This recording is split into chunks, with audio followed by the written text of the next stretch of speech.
Okay, as Tony requested, I will record this little beginning lecture. I don't know if it's a lecture; it's more of a spiel, and I would love for you all to join in the spiel. Give me your thoughts. But my thoughts are related to an article I read. Gosh, I should give you the article and the author. It was written by somebody who's not an economist, but it was about how economists are failing at addressing the major issue of climate change. Like right now, you could argue maybe climate change is one of many issues, but in the future, it's likely to be the biggest one. It's only going to get worse and more significant, and it's going to affect more and more aspects of our life. That's what it looks like. At least, so the climate scientists have been saying this. This is something that we hear all the time from climate scientists. But what about the economics profession, of which I am a member? Why isn't there as much concern and alarm and research? Actually, this was about research. Like every academic economist's job is to do research and to teach. We have this sort of dual mandate. Go out there and research new material, join this community of scholars by contributing what you can to the global body of economic knowledge. That's one of our jobs. The other job is to communicate this knowledge to younger people, or they can be the same age, but just students who are learning about economics from economists, right? You could be learning these topics by people who aren't economists if you really wanted to. You could be learning about this stuff from a book. Why do you need me, somebody who does research economic topics, as part of my job? Why am I the one who's supposed to be the instructor for this class for contemporary economic issues? I don't even study most of the contemporary economic issues. I'm mostly a behavioral economist. I'm an experimental economist, which are usually pretty small things, small questions. But the idea of academia is that people are learning from quote unquote experts, people who are trained at least to do research on this topic, economics, so that when we teach you, we're getting you to think of it more in the same way that we think of it, and that you'll also be able to question the status quo and think, deliberate and think critically about problems that you are faced with related to economics that we've studied. Like, okay, let me teach you about this. I've done, you can learn it from me. I guess that's the idea. Okay, so the article is about just how very, very few, it's like 0.0 something percent of the articles in the top journals of economics have been at all about climate change. Waiting to get in. Right? And then so it's like, why is that? Why are there, my internet's unstable? I get this warning sometimes that my internet is unstable, but mostly I hear from you that it's fine. So unless you tell me otherwise, I'll assume my internet is fine. Back to this topic though of climate change. The article, I'll find the article and I'll post it in Blackboard if you guys want to read it. But it's a guy who's not an economist saying, here's where the economics profession is failing in addressing climate change, and it lists the ways, and it lists some of the causes too. And a lot of the causes are, we study what we can observe. Climate change is very hard to observe, and stuff in the future it's really hard to predict. Climate scientists can predict that with some various uncertainty. They're not sure what's going to happen 10 years, 20 years, 50 years from now, but they have models and they can make those predictions. And economists don't, so that's not our field. Fine.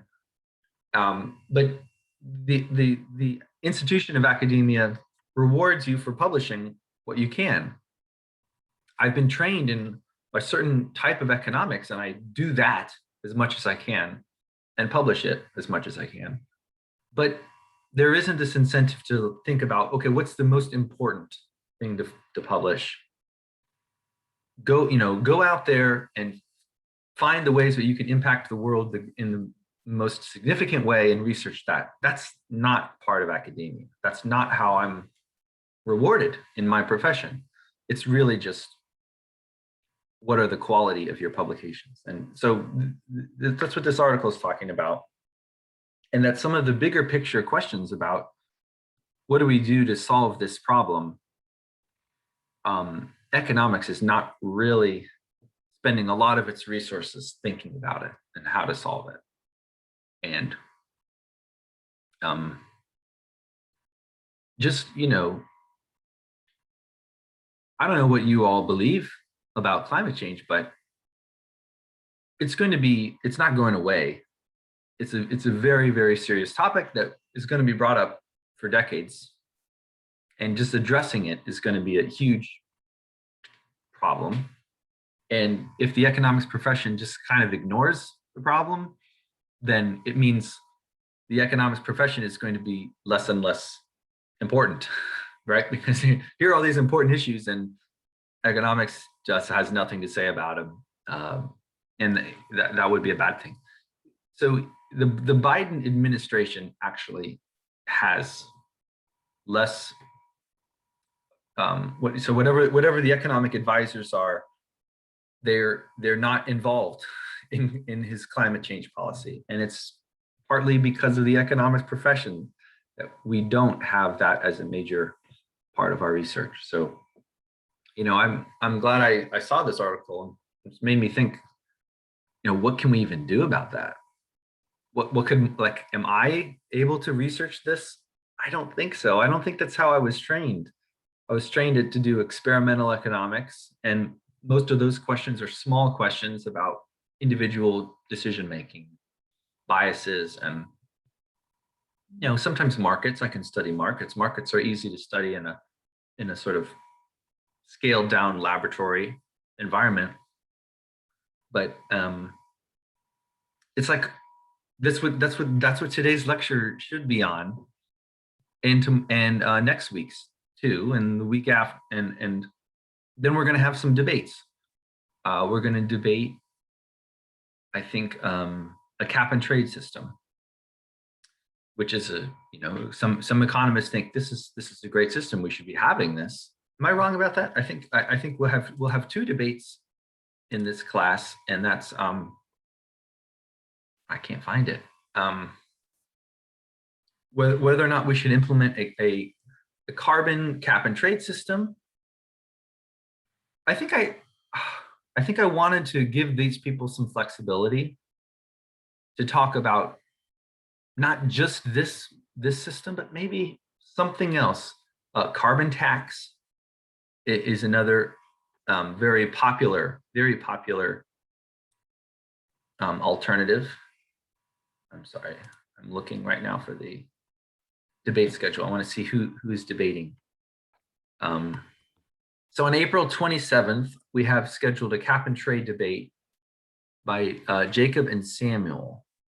I hope those guys are still planning to do this. But I would like to give them sort of the opportunity to do a bit like what Philip did when he was arguing against universal health care, to sort of come up with something else. And he chose to talk about integrated delivery systems of healthcare and insurance sort of combining. I thought that was very good to have a different, something else you're talking about here. But Samuel and Jacob, maybe you guys should talk to me if you're here at some point about what exactly it is you'd like to debate. They're not here. I'm gonna have to talk to these guys. Because a cap and trade system is just one potential proposal with the goal of reducing carbon emissions, right? And the idea is you need to reduce carbon emissions in order to keep the global temperature from rising and other weird, it's really not just temperature, it's variance. Really having high variance in weather and climate. all across the globe. But so we'll plan to have that debate. And also we'll have this debate about the Green New Deal. The Green New Deal isn't very specific. There are various forms of the Green New Deal. But what's that about? It's about, like I said, I don't say anything. I actually listed Markey and AOC, Ocasio-Cortez, as the sponsors of a bill that at the time was pretty much just known as the Green New Deal. I'd like to give those people, that's Tony and James, are going to be debating that, also some flexibility in terms of like what should be in the Green New Deal, what exactly are we arguing for or against. So maybe I'll talk to those guys too about how to shape that debate. Okay. If you notice on the subject of the debate schedule, under subject, I've just written externalities, because I feel like that's one of the major things I can teach you about, rather than the big question. There's a guy, Nordhaus, an economist, who has a model of integrating the economy and climate, and somehow working with the trade-offs of global production of economic goods that we all care about, and also the costs of climate. Climate change is going to be costly, even if you don't care about the human cost of it, which you should. But the economic cost of climate change could very well be enormous. And anywhere with cities close to sea level that has rising sea level, that's a huge cost of dealing with it. So there are some economists actually who are working on this and sort of integrating everything into one model. This author in particular didn't agree with this sort of modeling, and thought, anyways, there's some various problems with it, but it goes one step into internalizing this externality, or at least dealing with the externality. What should we do when there's an externality? And in fact, I want to start us thinking about environmental economics as a way of how do you work with externalities, but also how do you work with common pool resources. So I don't know if I really want to pull up my slides. I'd rather just like chat to you guys. Do you know what an externality is? We talked about it already. And the other one would be common pool resources. You guys know what these terms are? I just put in the chat. Externality is a cost or benefit that's received by a third party as a result of some transaction. And that's really the big one for environmental economics, is that if you are doing something, you're a factory, you're producing some good, there's a transaction there. You're producing something and you're selling it for money. The person who's buying it from you, they're better off. They got that good for the money. The factory person's better off because they created it and sold it for a profit. Okay. But the story doesn't end there because of these externalities. You could say there's got to be some negative externality being caused by the production of this. Let's say in the form of pollution or carbon emissions, or maybe in like waste. Maybe in the process of this, you have some chemical waste that has to be addressed. All of those are questions about externalities. And economists definitely care about externalities. When we're talking about what's efficient, what's the best thing to do, if you ignore the externalities, you're not talking about efficiency anymore. You're talking about, maybe a competitive equilibrium in the market, but that's not the same as what would be efficient for society as a whole. So let's learn some of that, the economics of incorporating externalities into the markets. I will do that. I would rather do that next week though. And the reason is the first thing I would like to teach you about is common pool resources. It's almost more fun for me. I'm impatient. I want to do the more fun one sooner. And then if we maybe we'll do an exercise on common pool resources today and be able to talk about it more. And then if there's time, we'll do one on externalities also. But common pool resources are another problem in environmental economics. You guys have heard this before. It's a resource that anyone can consume. It's called a common pool resource. There's no way to establish personal private property rights over something, and people can just take as much of it as they want. And there's a problem that you maybe consume it too fast. You overconsume it. Think of like rainforests. If no one can stop you from just, of course, maybe there's someone could stop you, but isn't. But the world has so much rainforest, and if factories or if companies are coming in clearing it for whatever reason, it's sort of the whole earth is losing it. Fisheries is a better example, even because certainly in the ocean, in the international waters of the ocean, you cannot force someone not to harvest fish, to catch fish out of the ocean. It's a common pool resource, like pretty much by definition. Anyone can sail a boat into the ocean, drop a line, and try to catch a fish. And economists care about some of the issues involved because they are it's not efficient, right? What if everybody just went to the ocean and caught as much fish as they could, and then they're gone? Certainly that would be bad for the fish, but it would also be bad for the humans whose job are to be fishermen, and the consumers who would like to have fish, usually to eat. You know, what else do you do with fish other than eat? We used to have whale blubber that we used for oil. Don't think we do that anymore, at least not in this country. But so let's talk about common pool resources and some of the economics involved there. Maybe we'll do a exercise first, or rather than just the lecture on this, because I want to make sure there's time. I wasted all this time with my spiel.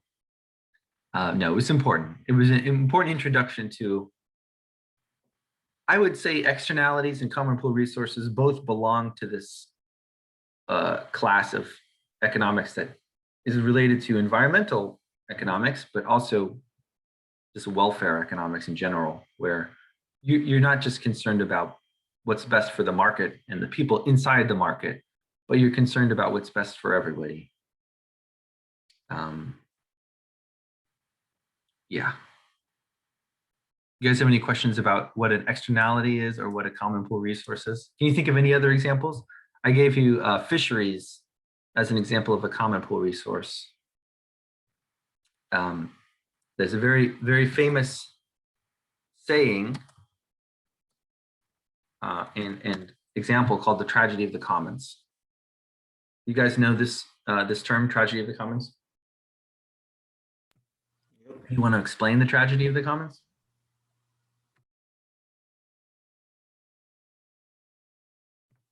Is it when one thing is Is it when one thing is affected, it affects everybody, or when we learned about this in environmental class in high school? You learned about the tragedy of the commons? Yeah, the Lorax. Oh, the Lorax, yeah. Like I'm the Lorax. I speak for the trees, which you seem to be chopping as fast as you please. Yeah. Yeah, good old Dr. Seuss. When that book came out, it was a huge problem. The tragedy of the commons and other environmental degradation was a huge problem, and it helped create the EPA. The Environmental Protection Agency, as we know it, was created under Richard Nixon in the early 1970s in part because of the Lorax and of course, not just the book Lorax by Dr. Seuss, but the movement of people who just realized that the free market was not getting it done in terms of having clean air and clean water. So just, at that time, 1970s, it wasn't about climate change at all. It was about how can we protect our air and our water from having so much pollution in it that it causes more of a social cost to everybody who has to breathe the air and drink the water. It causes a more of a social cost than it does a private benefit even, right? That is kind of like a tragedy, even though it's not the tragedy of the commons. I would say that is just purely a externality story there that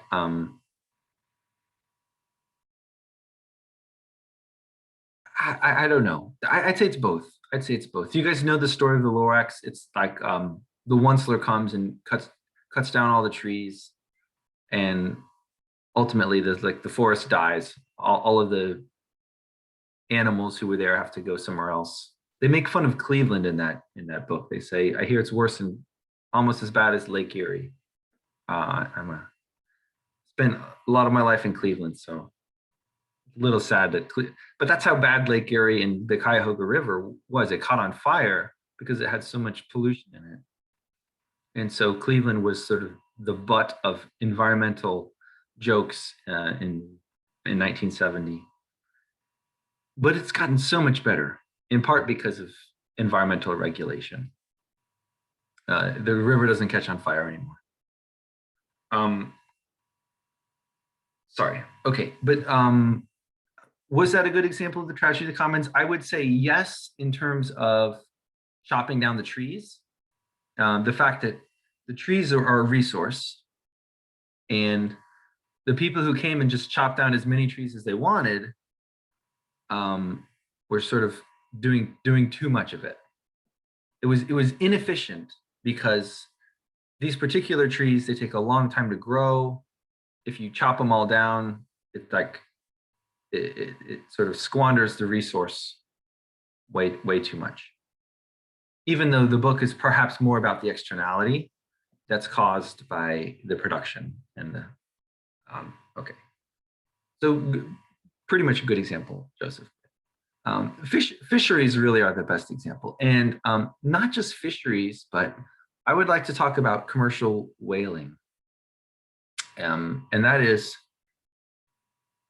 for centuries, people would go on whaling shipboats and try to catch whales, and whales are huge. So this was a big and dangerous pursuit. If the novel Moby Dick is about a captain who's really obsessed with finding this one whale who hurt him somehow. Bit off his arm or leg. Does anybody know what happened to this Captain Ahab? But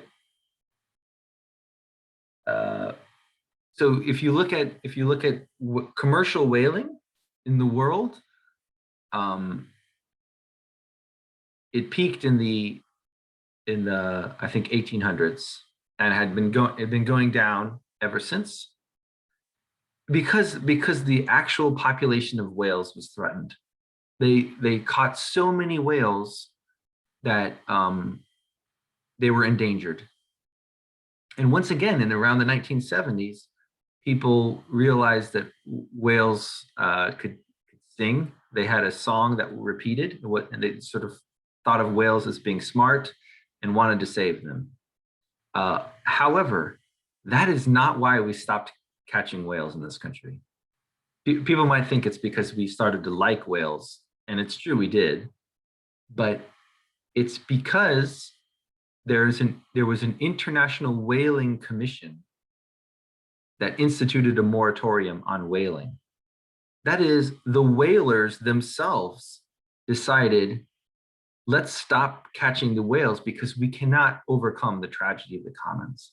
The tragedy is that if you let everybody who wants to use a resource as much as they want, they will tend to overuse the resource because they're not considering the effect that they have on other people. The fact that the original example was cows grazing in a common field. If everyone brings a lot of cows to graze on these common grounds, that's what the commons means, actually, the common grazing grounds. The tragedy is that all of the good grass gets eaten really quickly.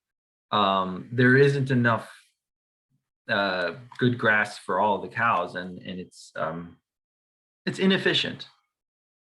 That's the tragedy. The tragedy isn't that people are explicitly doing something to harm each other. It's that out of their own self-interest, they're just trying to make as much money as they can by getting nice big plump cows, and they're sending them all over the best parts of the field to graze. And there's just not enough because other people are also trying to do that. Okay. Let's look at an example now with fisheries, because I want to talk about the economics of what could you do about it, and also what would happen on its own. What sort of regulation or weird stuff might happen on its own. So how about I let you guys play the role of whalers, and I need what you will do, I would say, is just decide how many whales you want to catch in a year. And the total population of whales will depend on how many whales you catch. Every whale you catch is removed from the ocean, and you can profit from that. I'm sorry, I'm turning you guys into these like kind of sleazy profiteers who can. But let's go back to like 1890 now. Okay, so the year is 1890. You're whalers, and you have to decide how much to catch as individually. But I will look at you as collectively, as an ocean. Like some of you will be in the Pacific Ocean, some of you will be in the Atlantic Ocean. And your consequences, the consequences of your action will be stuck to your ocean. So in this example, whales won't transfer from one ocean to the other. They'll stay, and we'll see what you choose to do, because the fewer whales you catch, the more the population of whales will increase, and you can catch them later. Or if you catch them all now, just like the tragedy of the commons, you may end up reducing the population of whales all the way to zero. So what happens when the population of whales goes all the way down to zero? Then the game's over, and you don't get any more whales. Okay, and I'm curious to see what will happen. Let me share this with you, and then I need to make the spreadsheet. I'm sorry, it'll be a second, but I'll show you while I'm doing it. Here it is. Everybody who would like to play, you tell me, and I'll put you in one of the two oceans. So let's have an Atlantic Ocean, and where should I put the Pacific? I'll put the Pacific underneath. Pacific. So send me a chat, and I will make you a whaling company in one of the two oceans. I'll make you alternate. Hala and Philip. I don't want you to be together. You guys are separate oceans. And then I will tell you how to play. You're gonna tell me how many whales you catch, and I'll have the computer sum it all up. We got Mihak, we got Tony and Christina. So with the K, sorry. We got Peter and Charlotte. And Gibran specifically wants the blubber. In this exercise, you're harvesting the whales, you're catching them to sell them for money. I guess if you really want the blubber, you can. Who knows what you're gonna do with the blubber? I guess lighting is what you're gonna do. Okay, so Camila is in you. I guess this is a test to see if you can chat. So does that mean we have an odd number of people? Anybody else? I see 6, 7 in the Atlantic and only 6 in the Pacific. And I want there to be the same number in both. Nobody else? Maybe that's everybody here, in which case there's no point in me asking for anybody else. I see Lauren is here.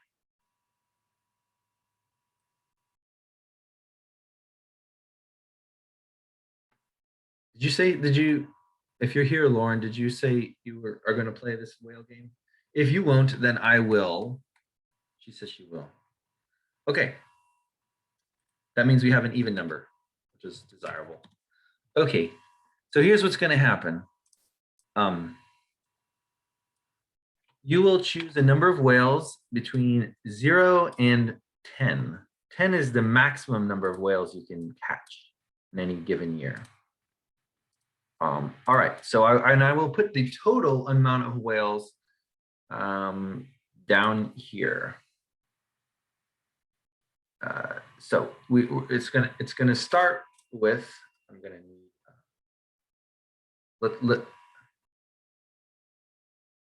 so it's going to be very rounded, I guess was the way to say it. With this 100 whales to start with in each ocean. So there's some symmetry there. What's going to happen is you'll all choose a number. Let's say you all chose 10, which is the maximum. You all chose 10 whales. Then the next round here, the number of, so here's the total whales. Total whales is 100 in the year 1890. Those are years up there. And what's going to happen the very next, maybe I'll make it in the next decade, 1900, will be equal to the previous number of whales from 1890 minus the sum of the whales that you guys removed from the population. So that's 30. So it looks like, oh crap, you just decimated the population of whales from 100 to 30. But here is where the problem becomes dynamic. Dynamic is just a fancy word to say it changes over time, and that maybe it's a more complicated problem. And that is, I'll take the total number of whales that remain after you've harvested the whales that there are, and multiply that by, I think I usually choose 1.2. This is like a reproduction rate of whales. Is that even enough? Let's look at that. If everyone was 0, except for Camila, who chooses 10, let's just do everyone 0. Oh, that's not what I meant to do. Here we go, 0. Then it would have increased by 20. You know what? I think I might actually want to go bigger. Sorry. I'm gonna choose the greatest integer between that and 1.25. Okay, so now there's a 25% rate of reproduction here. I'm sorry, increase. The rate at which the whale population increases is 25% per decade, and but that's after you've killed. Sorry, I just talk about killing whales. I don't like to talk about this, except it really was a real example of the declining whaling industry over time. And maybe it'll decline in this class, maybe not. If you each just catch one whale, the population of whales can actually increase. And I don't think it's going to increase large enough that I need to put a cap on it, but maybe I should. Sorry, I'm messing with this formula again. The maximum of that, and let's say 150. So it can never go above 150. Okay. Oops. Is there a cap on when it gets endangered? No. No. So if it goes all the way to 0, then the game's over. Okay. Now I should say it could be that in the Atlantic all the whales are gone, but there's still more whales left in the Pacific. If that happens, The game will continue for the people in the Pacific Ocean, and everyone in the Atlantic Ocean will just have to sit there. I mean, you can leave the class if you want to, but you won't have the opportunity to earn any more extra credit points, or I'm sorry, exercise points. And the number of exercise points you earn in this exercise is equal to the number of whales you catch. That is the only incentive I'm going to give you, right? I'm going to add up all of these. Maybe even a few more. It's going to depend on how much time we have in the class, but it also depends on how many whales you catch. But here's the thing, you don't get to catch any more whales once your population hits 0. If your population hits 0, you're done. So here, this formula will go, see how, if you don't catch any whales, you guys all see this screen now, in the Atlantic Ocean, if nobody catches any whales, the population will start at 100, it'll rise up to 150 and stay there. But you have to choose a number between 0 and 10. If everyone chooses 10 right away, then I would say that's a pretty big tragedy of the commons. Look what happens. In the very next year, the population drops to 37. If the next time you all choose like 5, okay, you would still just barely be alive, but then 1 the next time, and there. Once it goes negative, the game's over, or 0 or negative, the game's over. And then you could each only catch those 16, right? Whereas in this ocean, if they were a little bit more, I don't know, didn't capture so many whales, and maybe they would do better. You can see how by conservation, and you're not conserving the whales because you care about them, like in the 1970s when we heard whale songs and we started to want to save the whales for their own sake. No, this is the Whaling Commission idea of saying, actually, we want to save the whales for humans so that we can start catching them later and make more money from them later. Yeah.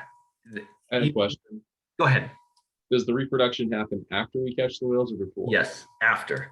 Okay. Okay. So if you look at this very first example, you started with 100 whales. Maybe I should say whales to start. How about that? Whales to start the decade. You're starting the decade of the 1890 with 100 whales. You each catch 10. Like you represent 7 different countries, so you each catch 10. That goes from 100 down to 30. So there's only 30 whales that are reproducing to create at a rate of 25%, and that brings up to 37. Does that answer your question? Yeah, it does. It's not like it goes from 100 up to 125, and then you reduce the whale stock. It's actually first you reduce the whale stock, then they reproduce. And I was so trying to figure out how to keep it at have it so there's a slight population growth, yeah. up to 150, and then everyone takes a big cut. Yeah, I mean, you can work that out. There still is a maximum of 10 per decade. I want to enforce that. So, but like in this case, the Atlantic would be totally wiped out before not even everyone could get 16 whales. And by the way, when this happens, I'm going to, if it ever gets negative, I'll just, I'll actually take back what you got to make it negative. Okay, so you won't even get that 6th whale. I'll reduce, I guess the harshest thing would be to say nobody gets any whales this final decade, but I'll make some fair way to say you don't get to catch any more whales after the population hits 0. Okay, do you guys have any questions about how this game works and what your incentive is? Unfortunately, I'm giving you some pretty devilish incentives here, which is whoever catches the most whales gets the most points in this exercise. I'm sorry to be such a cruel, I'm Adam Smith now, and I'm saying, you guys go out there, get you some whales. However, there's a common pool here. The 100 whales is sort of for everybody. And if you're out there getting 10 every single time, Yes, you're helping yourself, but you may be hurting the ocean more than you realize. Okay, so let's have this first one be secret. So unless anybody has any more questions, I'm going to erase these zeros. If no one has any questions, then I would like you to send me a private message, which is just a number between 0 and 10, which tells me how many whales you would like to catch this decade, 1890.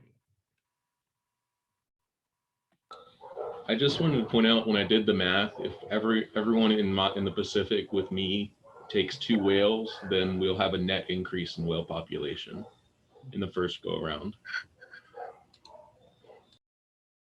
You think everyone will do that though? I don't know. Like, Like, let's you're say saying specifically, there's no coordination, so I don't know. Like if I was you're like, if I Pacific. was like, coordinating it among like Yeah. whale. You're trying to create, you know what you're trying to do, Philip? You're trying to create an international whaling commission, aren't you? To get together, and really it's almost like a cartel, isn't it? They get together and they decide what they're going to do. That's what you're doing. You're behaving like a cartel, which is okay. And in fact, for the whales, it's actually better that you would do that. But let's hold off before I'm not going to let you make any sort of official cartels right now. I'm glad you thought of it, and he made his pitch. You can listen to Philip if you want, but you do not have to do what he says. I just want to emphasize, you can all choose any number between 0 and 10. And ultimately, your points for this class, you know what I could do also is show you what points you have already. And then that'll make you guys like jealous of each other. Here are the total points in the class. Nick is in the lead right now because he did so well in the insurance market game. He's got 84. Maybe you should all go in against Nick to try to beat him. Charlotte, you're in second. Then Christina, Mihak, Dorian, Philip, Camilla, Peter. These are all the points that you've accumulated in the exercises we've done so far. Really just 4. This is our 5th exercise. Okay. That insurance thing costed me a whole bunch of points. It did. Oh, you know what? No, I 29. was generous. I gave you 5 for playing. Like the minimum for playing was 5. You didn't lose any points. Okay. But you didn't gain as much. Like you could have gained Yeah. 59, but instead you only gained 5. I apologize. But in this, you're going to get some points from this too, right? The more whales you catch, the more your score will be, the more you can climb this leaderboard and maybe even overtake Nick as the leader. Okay. But please send me your chats. Oh, sorry. You guys have been sending me. I have how many? 1, 2, 3, 4, 5, 6, 7, 8. Oh, and Christina changed. 9, 10, 11. Do I have it from everybody?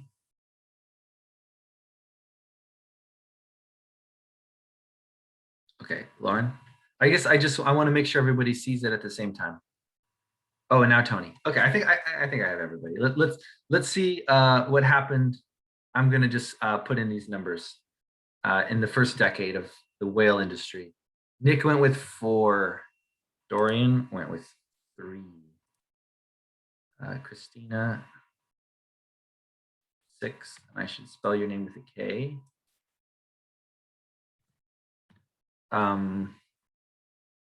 Joseph, 4. 7. Peter, 2. These are Camila, these are real exercise points, so I guess people do care about it. Hala, 5. Christina says, wait, I only want half of that to start, so 3. Okay, fine. I'll let you change. Gibran, but everyone knows that you went for 6 at once. Gibran, 7. He's going to get himself some whales. Philip is going with 2, just as he said he would. He was the self-appointed leader of the Pacific International Whaling Commission. He said, everyone, if we just do 2, we'll help the whales. And Philip, you got Peter to go along with you, but so far that's it. Charlotte went with 4. And Lauren went with 2. Okay, there were 3 people in the Pacific who went with the suggestion. Tony also went with the suggestion of 2. Matt, sorry, my computer died. I think 7. Okay, sorry. So there were almost everybody in the Pacific went along with pretty much Philip's idea, except you had these two maybe outliers, Gibran and Matt, who caught a bunch of whales. Whereas in the Atlantic, where there was no Philip, in the Atlantic, there was no person suggesting that they keep their whale population low. They caught a lot more whales. They still have a population of 86, whereas in the Pacific, their population is 93. They have more whales. But okay, can everyone see what happened? The leaders are Gibran, Matt, and Mihak have the most whales so far. Nobody went with 10. Nobody decided to just get as many whales for themselves as they could. So I guess that's interesting. You guys have any questions about what happened this term? Can you see everything? If I change the view, not the formula bar, you can see more of it at once. Can you see it all at once now? Okay, you want to do it again? Let's do it for 1900. In the Atlantic, you have 86 whales remaining in the ocean. Pacific, you have 93 whales remaining.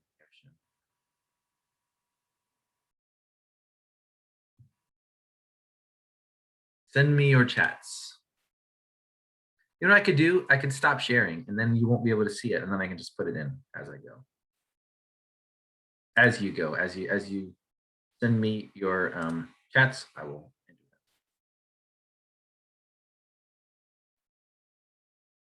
Sorry. I got one from Gibran.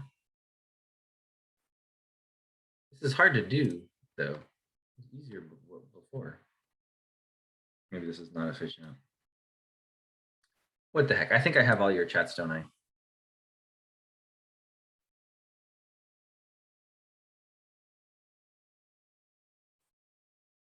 Somehow it made it harder. Okay, guys, you done with your 1900 whale decisions? Okay, Gibran, last time he went 7. This time he learned the error of his ways and increased it to 9. Nick held steady at 4. Mihak went down to 5. Charlotte stayed the same. Christina increased to 5. Joseph, you lowered it to 2. Interesting. Peter stuck with 2. Hala dropped the 10 bomb. She's probably going to be in the lead now. Tony has 2. Camilla 6. And Dorian 4. Matt 5. Philip 2. He's got these principles. Yes, you can form a whaling commission now. It is a prisoner's dilemma game, Nick. That's correct. Although when you talk about more than one, sort of, yeah, we can talk later. More or less, it is a prisoner's. The incentives are still it. What it is a social dilemma game, where what's good for you individually is to catch as many whales as possible. What's good for everybody socially is to find, not 0. 0 isn't the best whales, but there's some relatively small number. Yeah, so it is not exactly a prisoner's dilemma, but it's a social dilemma game. Okay, so what happened in the Atlantic Ocean? The population of whales declined again. It is now 62. 20 years on, we see a struggling whale population, but still there, 62. If you all went 10, oh, that would kill it because there's 7 of you. If you all went 10, it would be dead. You could exterminate the whales in one decade if you wanted. But that's not the case in the Pacific. They have 83 whales remaining. And it seems like Philip has started to, well, I don't know if he's tried to convince anybody else. I have a question. Has anybody been sending chats to each other that I can't see? You told me not to, so I haven't. Oh, okay. Now you can. Now you can speak. You can chat to each other, whatever you want. I wanted to say to my Pacific people, do we want to keep it lower this round so the population will go back up? So by the end, I guess the idea would be everyone to take 10 at the end. So we'd all end up with a bunch at the end because we want to get to 1950 where we still have whales.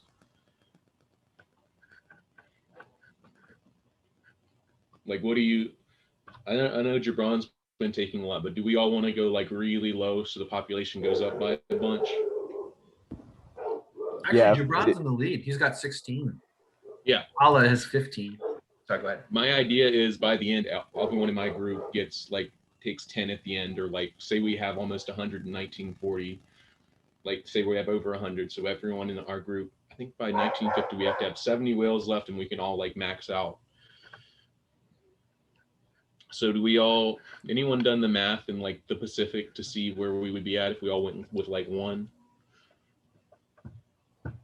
It would bump us to 90 something. Okay. So my Pacific people, do we want to do that? I'm asking, I know it's not like individually, it's not good. I'm talking like raising everyone's scores, I guess.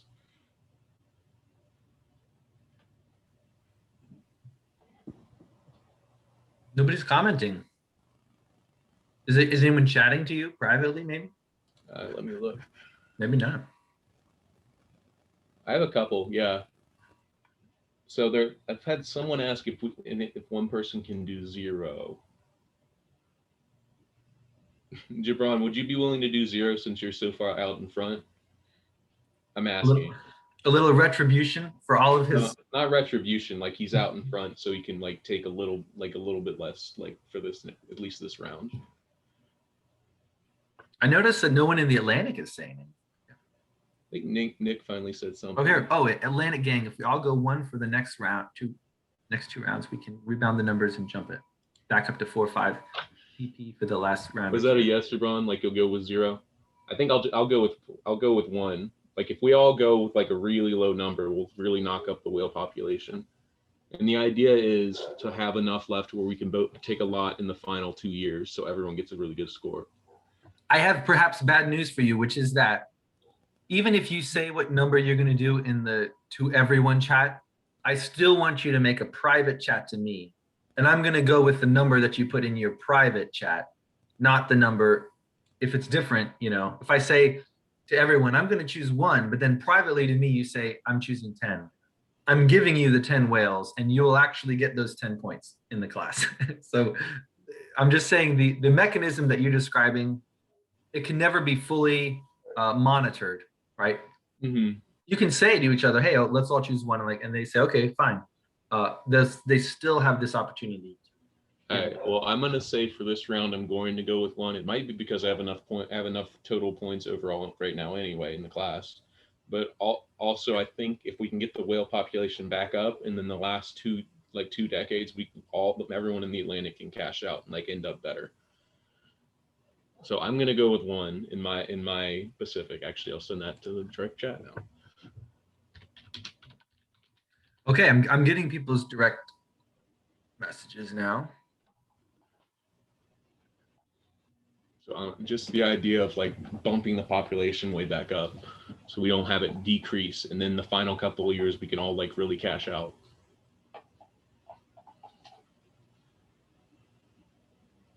Yeah. Okay, I'm going to start putting in.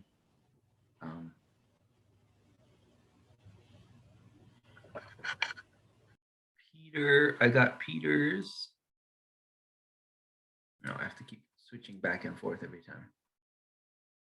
I got Matt's. This is not effective.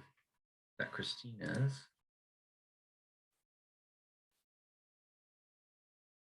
Charlotte,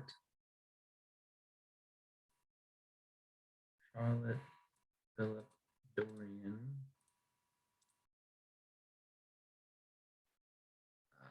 Tony, Joseph, Leoc, Tony,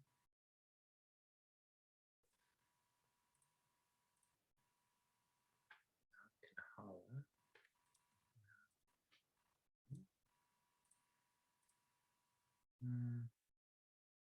Lauren. I see Lawrence. I see Jabron's. And who I haven't wait, Camilla and Nick, I think. I just got Nick's and I got Camilla's. All right. Here it is. And I'll let you all share it. I'll share it with you so you can see the results. Here we go. In the population stayed the same pretty much in both oceans. It went up from 62 to 63 in the Atlantic. Can you see? Can you see? What's going on here? Am I sharing the right thing? I'm not. Oh, what am I sharing? Am I sharing something that I shouldn't be sharing? Oh, let me try again. How about that? Can you see now?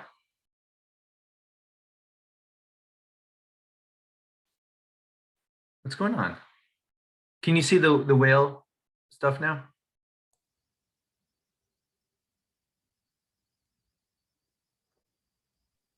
Yeah, we can see it. Okay, all right. I like it popped out, and I just wanted to. So in the Atlantic, almost everybody chose one. Everyone except for one person chose one, and the population went up just a little bit, 62 to 63. In the Pacific, almost everybody chose one. Lauren a little bit up, and Gibran a lot up. And the population actually went down. I guess your idea was that you would increase the whale population from 1910 to 1920, but it actually went slightly down. The good news for Gibran, though, is that he's got 26 exercise points. He's got a lot of exercise points already in this class, in this exercise. But I guess the attempt to increase the population of whales, it failed in both oceans. Sorry, guys. I know some of you were pretty excited about that. What'd you say? Didn't we increase one whale? In Atlantic? Yeah. Yeah, so 62, here's the formula. Can you see it? Oh, no, you can't. So you take 62 minus whatever this is, 1, 2, 3, 4, 5, 6, 11. 62 minus 11 is 51. You take 51 times 1.25. I think that's about right. Yeah. Approximately. And it's rounded down. So you don't get that either. 12 and a half, right? So it gets rounded down to 12. So yeah, 51 plus 12 is 63. That's right. Okay. So looking at the standings, the scoreboards, we've got Gibran in first place with Fert with 26. Hala is in second place with 20. And they're actually way ahead of everybody else. Everyone else is 13, 11. Some of you haven't even cracked double digits yet, the number of whales you've collected. How are you feeling right now? I hope you guys don't get too mad at people. How many years will this go? Peter wants to know. Well, either until you run out of whales, or we run out of time in this class, or you get sick of playing and just want to go. One of those things will happen. So in this case, it's not like a social problem. We're just trying to figure out how to maximize the number of whales we're getting. That is a social problem. Well, like as in we're not worried about the whales because they're. You're not worried about the whales. That's In true. this case, they're like an artificial construct to get points. Exactly. What we're worried about is they don't decrease so far that not everyone can get points. Yeah. But I am going to take your total points that you got in this exercise and add them to your total points from this rest of this in the class. And it is like 10% of your grade. I just want to make sure you understand that I do want you to care about the points, at least. By the way, though, like if you get above a certain point, I will treat these exercise points as extra credit. Are you going to tell us what that point is? Yeah, so I'll take whoever has missed, like in this case, Lauren has only missed 2, or is that just 1? She's only missed 1. Yeah, I'll take the lowest point total of anybody who's missed no more than 2, and count that as full credit. And anything, if you get points above that, I'll treat that as extra credit. So it's actually pretty easy to get points this way in this class if you're here. But you should still care about them. That's all I'm saying. You guys going to be ready for? Oh, Nick has a suggestion. We all go to 0. The 7 that we would consume get added to the principal and then multiplied out. Yeah. Well, you can see what will happen if you choose 0. These numbers here below are what happens if you don't catch anything. So if my group chooses 0, we go up to 102 then. Right. Like overall, if we all chose 0.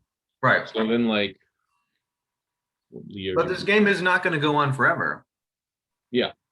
I'm sort of artificially creating an end point of this game, which maybe I shouldn't, but I don't want to say like, okay, next class we'll keep playing, and then the class after that we'll keep playing.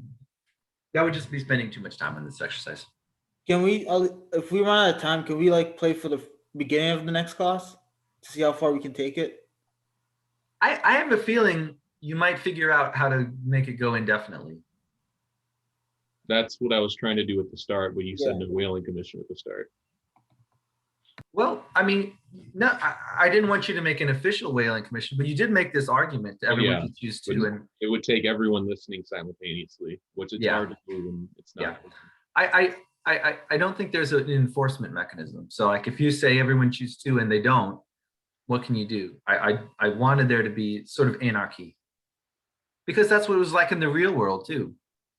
Oh, by the way, the International Whaling Commission failed. You know why? Japan, Norway, They'd and do one this. other country said, no, I'm not going to do it. And they just caught as many whales as they wanted. So Right. actually, what happened in this game is pretty realistic. So I'm asking again- Gibran is Japan. Yeah, I'm asking again, do we want to go low this time? Like pretty much 0 on everyone this time and get it up to 102, and then we start, since the game's going to end, Yeah, it's probably not going to get let to go into perpetuity.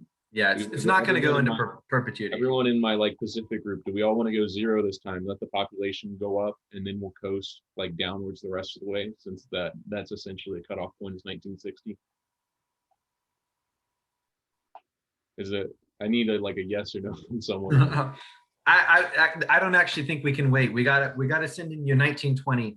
All right. Well, Yeah, I'm I'll throw officially one. going for 0.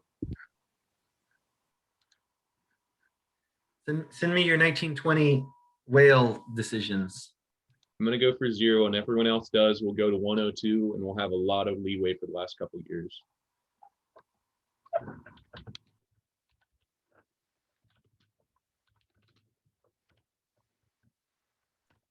Is it time for is it time for us to send you numbers for Yes, round three? please. Yes, please. Please send me your 1920 numbers.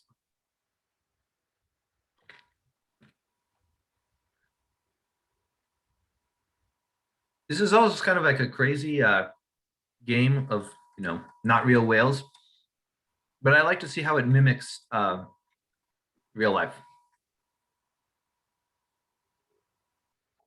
Anybody left? Lauren, Camilla, send me your numbers. Number between 0 and 10. You got one, Camilla? We want to make sure we have 0 left by 19, have 70 left by 1960, so we can all max out in our group. Okay. All right, I'm gonna start entering them. Matt did 0. He trusted you. Tony, 0. Joseph, 1. Charlotte, 1.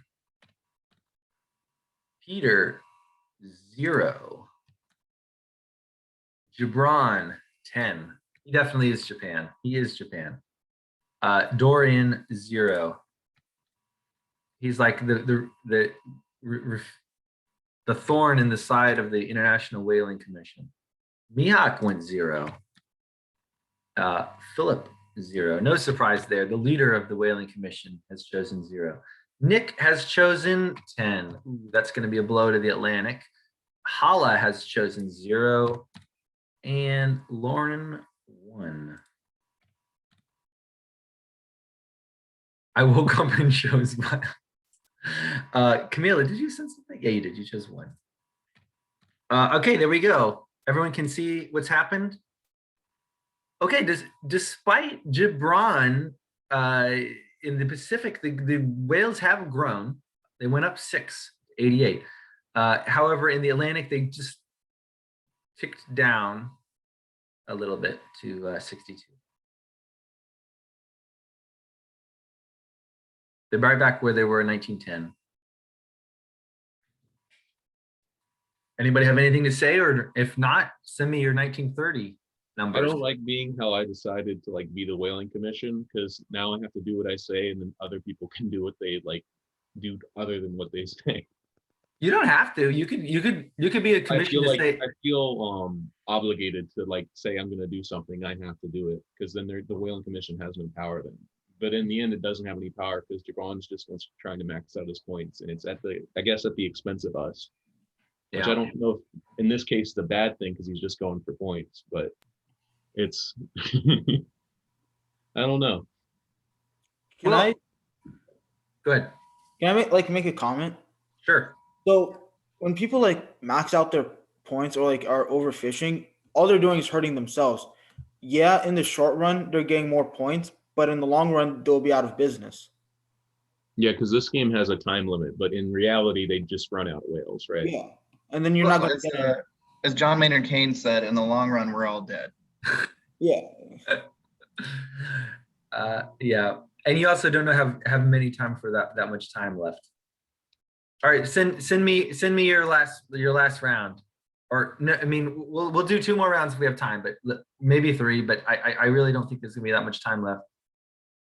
I'm gonna just put it in. Is it okay if I make your things public as I get them? Is this the last round? Not necessarily. There could be another round after this. But Mihak. If this is the last 2 rounds, then I'd say we should all like max out, and then we'll split up whatever's left after that. Because we're not gonna, if the class is about to end, so we're not gonna make it to 1960. Well, if we have 2 rounds, we can do 2 this round and then 10 the next. Yeah, but we already know Jabron's gonna go Game of Thrones. So Some people have I guess already I'll get submitted 10. their things to me, so I'm gonna go with what they submitted. I'm gonna go with 10. I'm gonna go with 10 simply because we know for sure that it's going to end after. Nick, do you have a question that's like private, or want to ask? No, I was just saying that I'd sent my thing to you. Yeah, I see. We are at. Oh no, I lost where we are. Yeah. Mihawk went with 10. Nick went with 10. Joseph 1. Got his principles. He's sticking to it. Peter, that's to everyone. I'm not going to listen to that. Dorian went with 10. Tony, nope. Charlotte went with 10. Tony went with 0. Okay, Tony. Whale conservationalist. Peter went with 10. A lot of people getting a lot of whales this round. Philip went with 10. Said he would. Lauren went with 10. Camilla 10.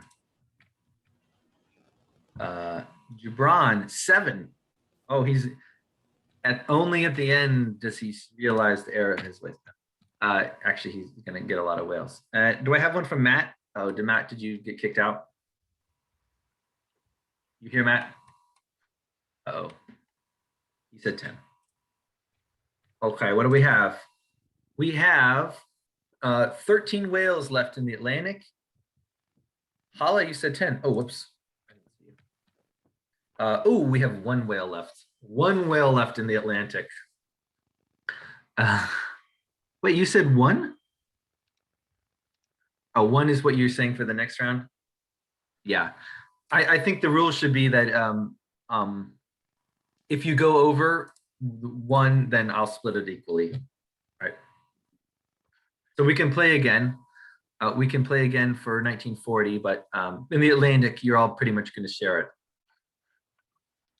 And it'll round down to 0. So I'm sorry, everybody in the Atlantic gets 0 left. Your population of whales is so low that you can't possibly generate more whales. So the whales are effectively extinct in the Atlantic. I apologize. Sorry, Joseph. You're going to come out at the bottom of this one too. Actually, no, Tony. Tony has fewer points than you. Okay, so everyone in the Pacific, send me your I'd say we should all 1940. go with like 5. Well, is it first come first serve? Or is No. it like, okay? So I think we had all averages out to like 5.5. So let's all go with 5, and I guess there'll be like 2 whales left or something. Yeah, I want it to be fair. If at Gibran, what you say to everyone doesn't matter. What you say to the direct message to me is what matters.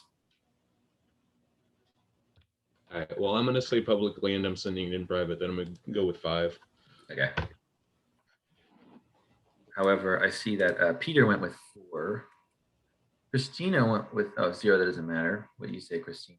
Only send me it for if you're in the Pacific. Dorian, he said 5.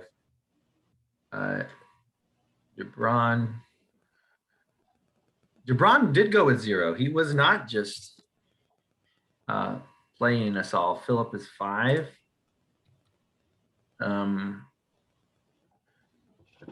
Tony 2. And oops, missing Matt and Lauren again.